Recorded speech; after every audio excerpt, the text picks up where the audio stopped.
Weite Teile des Golfplatzes in Kronberg sind braun. Wegen der Wasserknappheit wird hier nicht mehr großflächig beregnet, was den Spielspaß der Golfer etwas trübt. Das ist natürlich ein anderes Spielgefühl, als wenn man einen schönen grünen eine Wiese da hat. Es ist deutlich schwieriger zu spielen.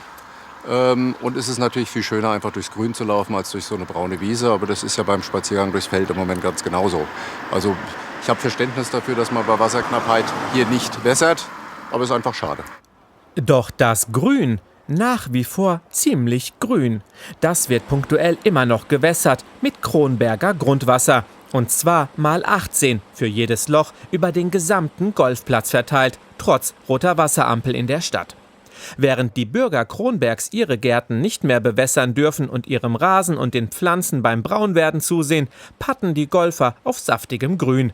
Das kommt nicht überall gut an. Wir müssen alle Rücksicht nehmen im Moment auf das Wasser. Und dann ist die Frage, ob das so nötig ist. Und wenn man den Kindern schon das Planschbecken verbietet, dann denke ich, müsste man als Erwachsener von sich aus sagen, nee, im Moment ist es nicht nötig. Und man kann ein bisschen die Sommersaison nach hinten raus verschieben und vielleicht im Herbst spielen. Also ich finde es nicht richtig. Die Wasserampel steht immerhin auf Rot. Und das sollte dann auch für alle gelten, bin ich der Meinung.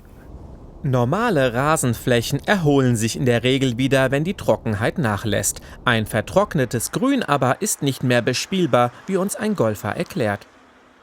Da geht es gar nicht um uns als Golfer, sondern da geht es um den Golfplatz. Das ist natürlich auch ein Geschäftsunternehmen. Und wenn die ihren Green selbst, das Green nicht mehr wässern können, dann können sie zumachen und haben dann natürlich auch ein finanzielles Problem. Von daher sehe ich da schon eine bestimmte Nötigkeit, dass die weiterhin ihren Betrieb aufrechterhalten.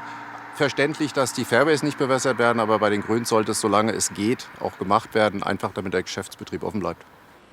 Wenn dafür allerdings das Grundwasser der Allgemeinheit herhalten muss, ist es fraglich, ob damit dem Allgemeinwohl der Kronberger gedient ist. So bleibt ein wenig der Beigeschmack, dass der Golfclub mit seinem Extrawasser eine Extrawurst bekommt.